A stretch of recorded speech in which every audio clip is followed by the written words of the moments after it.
नमस्कार मित्रांनो.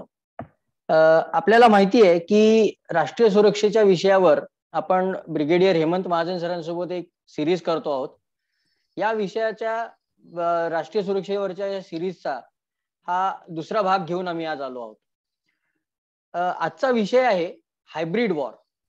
म्हणजे चीनचं जे तंत्रज्ञान वापरून हायब्रिड वॉर करण्याचा प्रकार सध्या चीनने सुरू केला आहे त्याविषयी आज आपण बोलणार आहोत.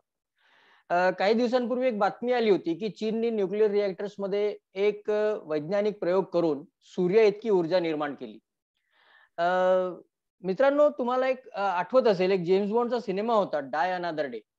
त्याच्यात जो विलन दाखवलाय त्यांनी सुद्धा असाच एक प्रकार केला असं त्यात दाखवलं होतं की तो एक अवकाशामध्ये एक मोठं रिफ्लेक्टर प्लेस करतो आणि सूर्य ज्या भागात रात्र असेल त्या भागात सूर्याचा प्रकाश रिफ्लेक्ट करून उजेड निर्माण करतो. त्याचा उद्देश सांगण्याचा उद्देश हा असतो की मी जगाचं भलं करणार आहे, जगाला कायम उजेडात ठेवण्याचा प्रयत्न करणार आहे वगैरे, पण त्याचा मूळ उद्देश वेगळा असतो हे आपल्याला माहिती आहे. तसाच काहीसा प्रकार सध्या चीन करत आहे. आपण आज याच विषयावर ब्रिगेडियर हेमंत महाजन सरांशी बोलणार आहोत. महाजन सर, नमस्कार. घनघोर चॅनलवर आपलं स्वागत आहे.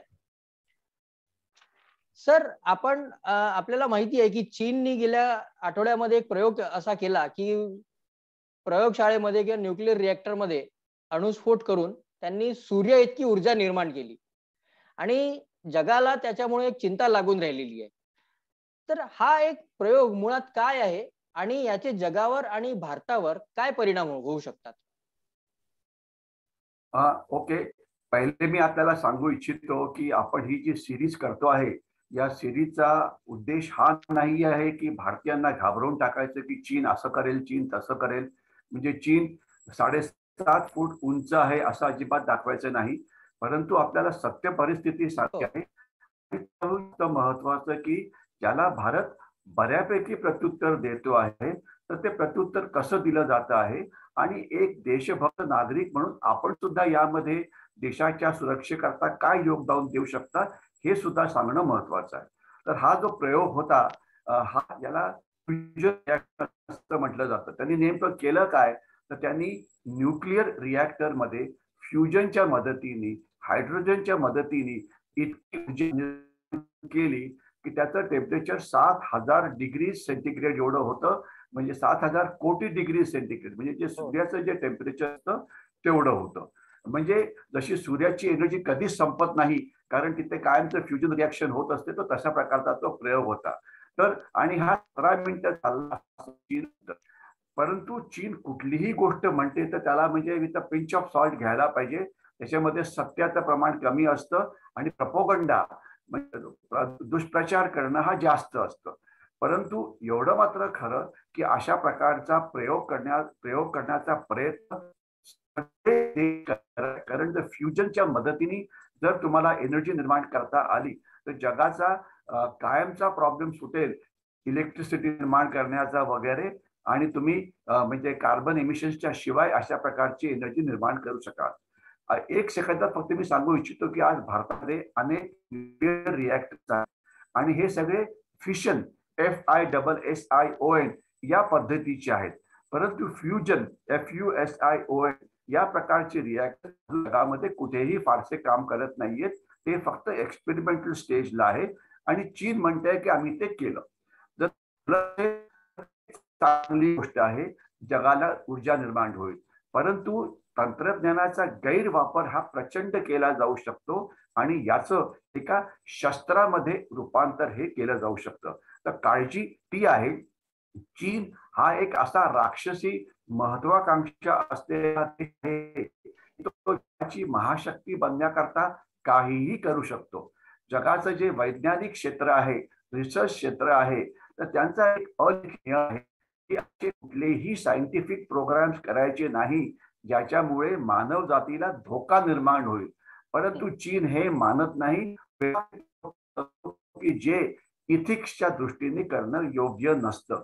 तर त्यांनी हा प्रयोग केलेला आहे. सत्य आहे की नाही हे येण्यामध्ये कळेल, पण नेमकी परिस्थिती काय? नेमकी परिस्थिती अशी आहे की अशा प्रकारचं फ्युजन रिएक्टर्स तयार करण्याकरता अजून अनेक वर्ष लागू शकतात, म्हणजे लगेच नाही. मी हा धोका लगेच नाही. याच्यापासून शस्त्र निर्माण करण्याला सुद्धा अनेक वर्ष लागू शकतात.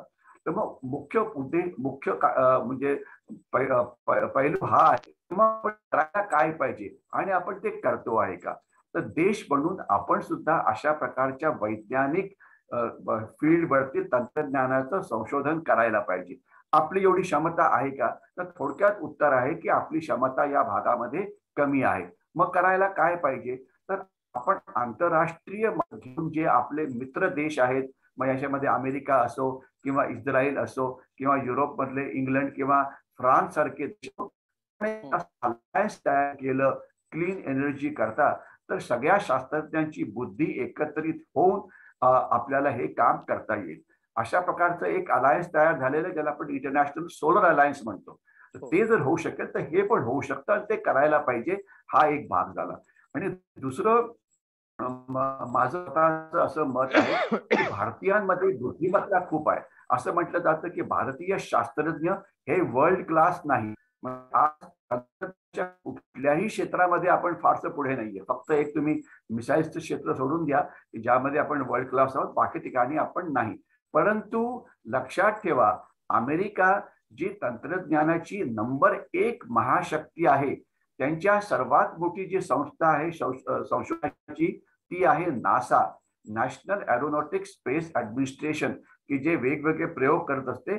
त्याच्यामधले 30% शास्त्रज्ञ भारतीय आहेत. 30% शास्त्रज्ञ हे भारतीय आहेत. अमेरिकेमधल्या ज्या तंत्रज्ञानाच्या कंपन्या आहेत, म्हणजे गुगल आहे, मायक्रोसॉफ्ट आहे, गुगल म्हणजे काय बघितलेलीच आहे, ठीक आहे. तर याचे मुख्य कोण? हे सगळे भारतीय आहेत.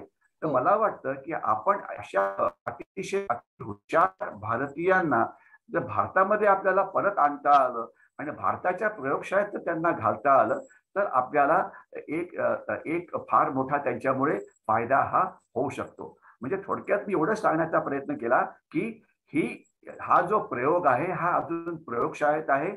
शस्त्र वेळ लागेल, म्हणून आपण सुद्धा आपण या विषयामध्ये रिसर्च हा सुरू केलेला पाहिजे, ज्यामुळे जर असं पण बनलं तर त्याला प्रत्युत्तर देण्याकरता आपली क्षमता राहील. अश्विनजी. सर, जेव्हा ही बातमी आली, चीनने हा न्यूक्लिअर प्रयोग केला रिएक्टर मध्ये आणि इतकी मोठी ऊर्जा निर्माण केली, ही बातमी आल्यानंतर माध्यमांनी ती बातमी अशा प्रकारे दिली की आता सगळं संपलं, आता चीन पूर्ण जगावरती राज्य करणार आणि सगळं जग उद्ध्वस्त होऊन जाणार, नष्ट होऊन जाणार. आणि त्याच्यामुळे एक समाजामध्ये लोकांच्या मनामध्ये अशी घबराट निर्माण झाली की आता काय, आता युद्ध होणार का, किंवा आता भारताचं काय. तर अशा प्रसंगांमध्ये अशा बातम्या आल्या की माध्यमांनी कसं वागलं पाहिजे असं तुम्हाला वाटतं? तुमचा प्रश्न अगदी बरोबर आहे. म्हणजे माध्यमांमध्ये अनेक वेळा चुकीमुळे किंवा काय असतं, माध्यमांना टीआरपी हे अतिशय महत्वाचं असतं.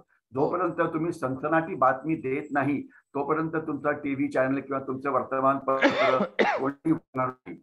पण ही बातमी असते त्याला अनेक पटीने वाढवून सांगितलं जातं. हे दुर्दैव आहे.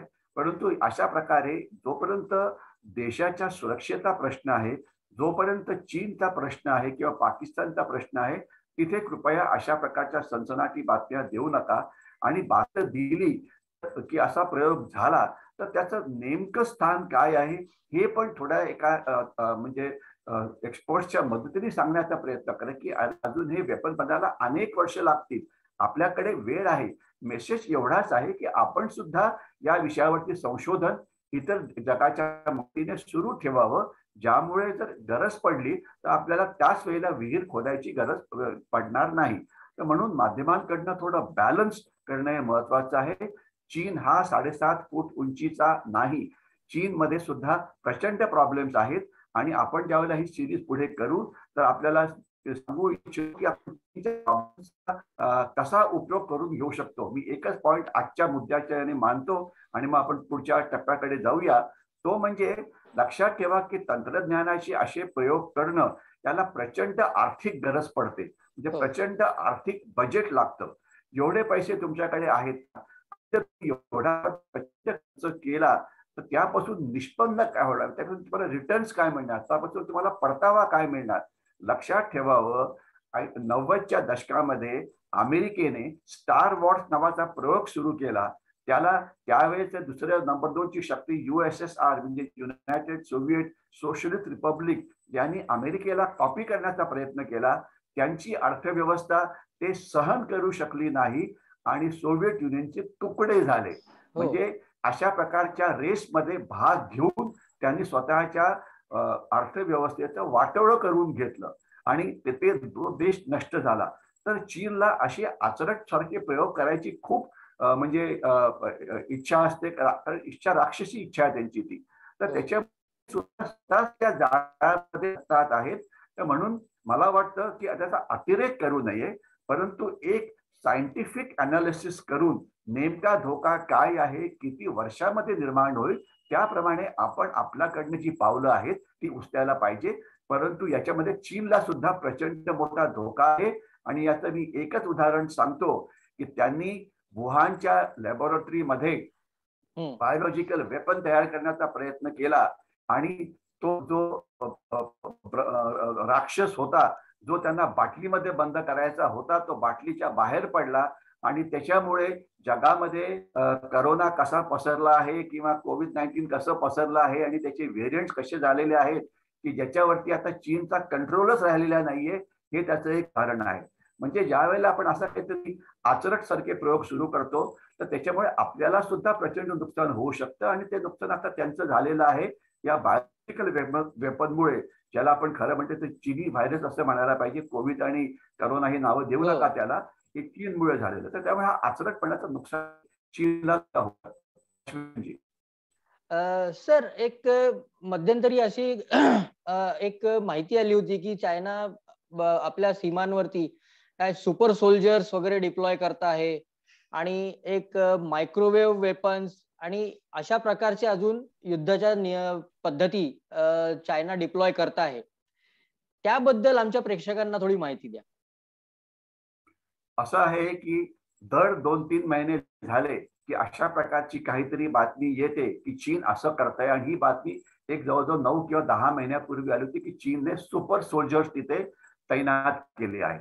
सोल्जर्सचा आता हा जो भाग आहे लडाखचा, त्याची उंची 15-16-17 हजार फूट एवढी आहे. तिथे टेम्परेचर हे -20 पासून तर -30-40 डिग्रीज एवढं असतं. त्या भागात ऑक्सिजन हा अतिशय कमी असतो, ज्यामुळे माणसाची जी फिजिकल क्षमता असते, शारीरिक क्षमता असते, ती जवळजवळ 60-70% ही कमी होते. म्हणजे भारतीय सैनिकाचा जे म्हणजे एक स्टँडर्ड ले डाऊन केलेलं आहे की त्याचं वजन जर 65 ते 70 किलो असेल तर त्याला पाठीवरती 35 किलो सामान घेऊन युद्ध करण्याची त्याची क्षमता आहे. म्हणजे तो इतकं वजन कॅरी करून त्याच्यामध्ये आपले रायफल आली, आपलं अम्युनिशन आलं घेऊन तो युद्ध करू शकतो, एवढी त्याची क्षमता आहे. परंतु ही क्षमता हाय अल्टिट्यूड मध्ये राहत नाही. तिथे ही क्षमता फारच कमी होते, कारण तिथे ऑक्सिजन नाही वगैरे. तर म्हणून सुपर सोल्जर्सचा अर्थ काय की या सोल्जर्सना काहीतरी इंजेक्शन द्यायचं, त्यांच्यावरती काहीतरी त्यांना हार्मोन्स खाऊ घालायचे, त्यांना काही टॅबलेट्स खाऊ घालायच्या, ज्यामुळे त्यांची शक्ती वाढेल. आपल्याला आठवत असेल की अनेक वेळा असे रिपोर्ट्स येतात की ऍथलीट्स किंवा चांगले स्पोर्ट्समन यांना ड्रग्स खाताना पकडलं गेलेलं आहे. ड्रग्स म्हणजे काय की आता परफॉर्मन्स एनहान्सिंग ड्रग. एखादा ऍथलीट असतो, त्याला एकदम आपली अचानक वेळ वाढवायची असते, स्टॅमिना वाढवायचा असतो, ताकद वाढवायची असते, एन्ड्युरन्स वाढवायचं असतं आणि या ड्रग्समुळे ते तात्पुरतं नक्कीच वाढतं. असे ड्रग्स आहेत परफॉर्मन्स एनहान्सिंग ड्रग्स. परंतु त्याचा लॉंग टर्म मध्ये शरीरावरती परिणाम हा फार वाईट होतो. याची अनेक उदाहरणं आहेत की ज्यांना ड्रग्स घेतल्यामुळे बाहेर काढण्यात आले. त्याची मी नावं घेत नाही, पण एक अतिशय प्रसिद्ध नाव घेतो, फ्लोरेन्स ग्रिफिथ जॉयनर. ही एक अमेरिकेची महिला होती. एक मला वाटतं 15 किंवा 20 वर्षापूर्वी ती 100 मीटर्स आणि 200 मीटर्स स्प्रिंटिंग मध्ये भाग घ्यायची. तिने 2 ऑलिम्पिक रेकॉर्ड्स मोडली आणि ती पहिली महिला होती की जिने 10 सेकंदाहून कमी वेळामध्ये हे अंतर कापलं. म्हणजे जे त्यावेळेला अशक्य मानलं जात होतं ते तिने करून दाखवलं. तर त्याच वेळेला बोलणं सुरू झालं होतं की हे असं झालं कसं, कारण ती चांगली ऍथलीट तर होती, त्यात काही डाऊट नाहीये, पण इतकं परफॉर्मन्स कसं इम्प्रूव्ह झालं. आणि मग नंतर म्हणजे तो संशय सुरू झाला आणि तो संशय सुरू व्हायच्या आतच 4 वर्षाच्या आतच दुसऱ्या ऑलिम्पिकचं दुसरं गोल्ड लगेच मृत्यू झाला. आणि मग त्याच्यानंतर कळालं की ते परफॉर्मन्स एनहान्सिंग ड्रग्स ही घेत होती. तर म्हणून अशा ड्रग्समुळे तात्पुरतं तुम्ही सुपर सोल्जर्स बनू शकता, तात्पुरतं तुमची ताकद ही वाढू शकते, पण लॉंग टर्म मध्ये याचं तुम्हाला खूप नुकसान होतं. तर त्याच्यामुळे या सुपर सोल्जर्समुळे आपल्याला एवढं घाबरून जायची गरज नाहीये. याच्याशिवाय त्यांनी असं केलं की एक यांत्रिक मानव आणि सुपर सोल्जर्स याचं त्यांनी मिश्रण केलं. आणि त्याला म्हणजे एक उदाहरण द्यायचं म्हटलं की आपण मत्स्यकन्या नावाचा एक प्रयोग ऐकला असेल की मत्स्यकन्या म्हणजे काय, की अर्धा मासा आणि अर्धा एक मानव असते. आणि त्याच्यामुळे तिच्यामध्ये माशासारखी ताकद येते, ती पाण्याच्या खालती राहू शकते वगैरे वगैरे. तर तसले काही प्रयोग करायचा ते प्रयत्न करतायत. पण यामुळे परिणाम कोणावरती होणार आहे, तर परिणाम हा चिनी सोल्जर्स वरती होणार आहे. कारण ही क्षमता कायमची ही निर्माण केली जाऊ शकत नाही. आणि अशा जगाने हे त्याला अमानवी म्हणून त्याच्यावरती बॅन घातलेला आहे. तरी पण चीन करत राहतं अशा प्रकारचे प्रयोग. आणि याच्यामध्ये एक अजून एक येतं ते म्हणजे ब्रेन वेपन्स. म्हणजे माणसाकडे सर्वात महत्वाचा आपला अवयव असतो बुद्धिमत्ता. जर माणसाची बुद्धिमत्ता जर आपण निष्क्रिय केली तर तो माणूस निष्क्रिय बनू शकेल. म्हणजे माणसाला मारायच्या ऐवजी त्याला जर तुम्ही त्याच्यावरती जर ब्रेनवरती परिणाम केला वेगवेगळ्या पद्धतीने तर त्याला निष्क्रिय केलं जाऊ शकतं. तर अशा प्रकारचे वेपन्स चीनने काही डिप्लोमॅट्सच्या विरुद्ध वापरले आहेत. हे आलेलं आहे. 2-3 अशा म्हणजे वकिलाती होत्या चीन मधल्या की जे कंप्लेंट करायला लागले की आमचं डोकं खूप दुखतं आहे, आम्हाला काहीच आठवत नाहीये. आणि मग त्यांना पूर्ण तिथनं ट्रान्सफर करण्यात आलं होतं. हा सुद्धा एक अमानवी प्रयोग आहे. तो कसा केला जातो याच्यात मी जास्त जात नाही.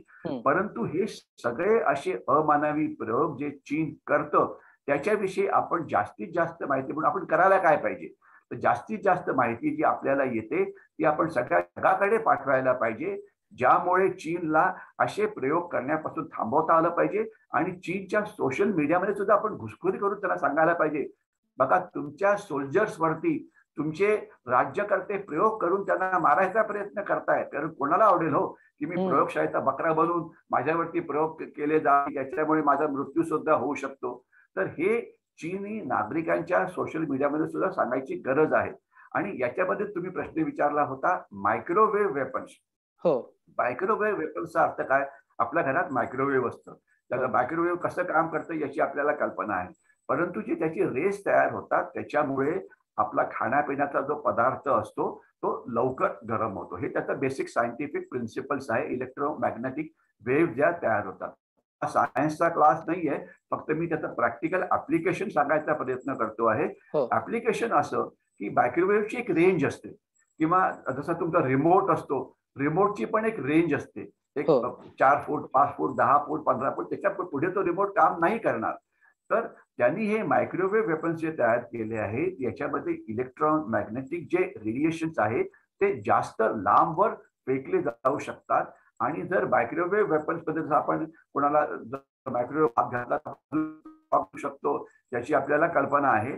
तर तसंच मायक्रोवेव्ह वेपन्स जर तुम्ही सैनिकांच्या विरुद्ध वापरले तर त्यांना शॉक, त्यांना आग लावली जाऊ शकते. असा प्रयोग प्रोव्हाइडेड त्या इलेक्ट्रॉनिक मॅग्नेटिक वेव्ह मध्ये एवढी ताकद आहे. आता एवढी ताकदवाले असे मायक्रोवेव्ह वेपन्स आहेत का सध्या, तर त्याचं थोडक्यात उत्तर आहे की पब्लिक डोमेन मध्ये अशा प्रकारचे कुठलेही वेपन्स आलेले नाहीयेत. ना कुठल्या युद्धामध्ये अशा प्रकारची वेपन्स कधी वापरली गेलेली आहेत. परंतु याचा अर्थ असा नाहीये की अशी वेपन्स डेव्हलप केली जात नाहीये. वेपन्स ही डेव्हलप केली जाऊ शकतात. पुन्हा खर्च जास्त पडतो, पुन्हा तंत्रज्ञान वापरावं लागतं. म्हणून आपल्याला सुद्धा या संशोधनावरती लक्ष ठेवावं लागेल आणि चीनवरती कायमचा दबाव टाकावा लागेल की तुम्ही आपला फालतू. ग्लोबल टाइम्सने अशी बातमी पब्लिश केली तर त्यांना आपण सर्व वर्ल्ड कोर्ट ऑफ जस्टिस मध्ये घेऊन जायला पाहिजे की तुम्ही असे प्रयोग करताच कसे, हे अमानवी आहेत. आणि युनायटेड नेशन्स तर अगदी प्रॉपर कायदे आहेत त्याच्याविषयी की जगात कोणीही अशा प्रकारचे प्रयोग करू नये. तर चीनवरती आपण अशा प्रकारचा दबाव हा टाकायला पाहिजे. अश्विनजी. सर एक आणखीन एक कन्सेप्ट आहे हायपरसोनिक वेपन्स आणि लेझर वेपन्स. हा नक्की काय प्रकार आहे? हायपरसॉनिक वेपन्स आणि लेझर वेपन्स. ओके. हायपरसॉनिक म्हणजे एक आपण आपण मिसाईल्स म्हणजे क्षेपणास्त्र नावाचा प्रकार आपण ऐकलेला असेल. मिसाईल मध्ये काय असतं की एक कॅरियर असतो आणि त्याच्यावरती एक मग ते उडतं आणि मग जितकं लांब जातं तितकं लांब जातं. तिथे जाऊन आपलं काही जे शत्रूचं टार्गेट असतं त्याच्यावरती आपण फायर करू शकतो. तर हे मिसाईल्स आकाशात उडतात की म्हणजे एअर टू ग्राउंड आहेत, एअर टू एअर आहेत, अंडर वॉटर आहेत, वेगवेगळ्या प्रकारचे आहेत. परंतु हायपरसॉनिक वेपन्सचा एक क्रूज मिसाईल नावाचा प्रकार आहे की जी वेपन्स जी आहेत ती अतिशय जमिनीला लागून अशी ती म्हणजे हवेत उडतात. यामुळे काय होतं की कुठलंही मिसाईल, कुठलंही विमान, कुठलंही हेलिकॉप्टर, कुठलंही ड्रोन जर ओळखायचं असेल तर आपण त्याला रडार्सच्या मदतीने ओळखतो. रडार्स कसं काम करते याची आपल्याला थोडीफार कल्पना असेल. तर परंतु जर मिसाईल किंवा हे अतिशय खालच्या उंचीवरती म्हणजे जर त्यांनी फ्लाय केलं की ज्याला म्हणतात नेप ऑफ द अर्थ फ्लाइंग, म्हणजे अतिशय जमिनीला चिकटून फायर करायचं. म्हणजे समजा मध्ये बिल्डिंग आली तर वर जायचं, पुन्हा खाली जायचं, पुन्हा वर जायचं, की ज्याच्यामुळे त्याला रडारवरती ओळखता येईल. याला क्रूज मिसाईल्स असं म्हटलं जातं, ज्याला रडारवरती शोधणं हे अतिशय कठीण असतं. आता हे क्रूज वेपन्स जमिनीला लागू आणि दुसरं इंटरकॉन्टिनेंटल बॅलिस्टिक मिसाईल किंवा खूप लांब पल्ला किंवा रेंज असलेले मिसाईल्स ज्याचं मिश्रण करून मिसाईल बनवण्यात आलेलं आहे की ज्याची रेंज, ज्याचा पल्ला हा हजारो किलोमीटर असतो. तर हा जो प्रयोग आता झाला त्याच्यामध्ये चीनने असा दावा केला की आमच्या हायपरसॉनिक वेपननी जगाला 3 वेळा प्रदक्षिणा घातली आणि त्यांना ज्या ठिकाणी जायचं होतं त्या ठिकाणी ते जाऊन पोहोचले. आता मी पुन्हा एकदा रिपीट करतो, हा दावा चीनचा आहे. परंतु आणि त्यांनी म्हटलं की हे आम्ही डिसेंबरमध्ये केलं होतं आणि ते अनाऊन्स त्यांनी आत्ता केलं. जर अशा प्रकारचं वेपन उडलं असेल तर जगामध्ये असं तंत्रज्ञान बऱ्यापैकी आहे की जे ओळखू शकतं की कुठले तरी मिसाईल चक्रा मारते जगाच्या भोवती वगैरे. ही क्षमता आहे. अर्थात त्यांना फसवलं जाऊ शकतं तर तो गोष्ट वेगळी, परंतु ही क्षमता आहे. पण कोणीही ओळखलं नव्हतं. तर म्हणून ज्यावेळेला चीन म्हणतं हायपरसॉनिक वेपन तयार केलं की जे जगाला 3 वेळा चक्कर मारू शकतं, तर त्याच्यावरती विश्वास ठेवणं हे कमी, म्हणजे आपण विश्वास कमी ठेवतो. परंतु ही शक्यता मात्र नाकारता येत नाही. तर म्हणून पुन्हा एकदा तोच प्रश्न असा उद्भवतो की चीनी संशोधनावरती लक्ष ठेवायला पाहिजे आणि त्यांचं संशोधन कुठल्या लेव्हलला पोहोचलं आहे याचा आपण सारखं अनालिसिस करायला पाहिजे आणि त्याला प्रत्युत्तर म्हणून आपण आपली हायपरसॉनिक वेपन बनवायला पाहिजेत थोड्या प्रमाणामध्ये. तर मुख्य प्रश्न असा आहे अशी आपण हायपरसॉनिक वेपन्स बनवतो आहे का? तर त्याचं थोडक्यात उत्तर आहे हो. DRDOनी अशा प्रकारच्या हायपरसॉनिक वेपन्सचं टेस्टिंग केलेलं आहे आणि त्याचं एक्सपेरिमेंटल स्टेज नंबर 1 ही सिद्ध झालेली आहे. म्हणजे आपल्याकडे पण ही क्षमता आहे. कारण मिसाईल टेक्नॉलॉजी किंवा क्षेपणास्त्र क्षमता ही भारताकडे चांगल्या याच्यामुळे आपण पण केलंय.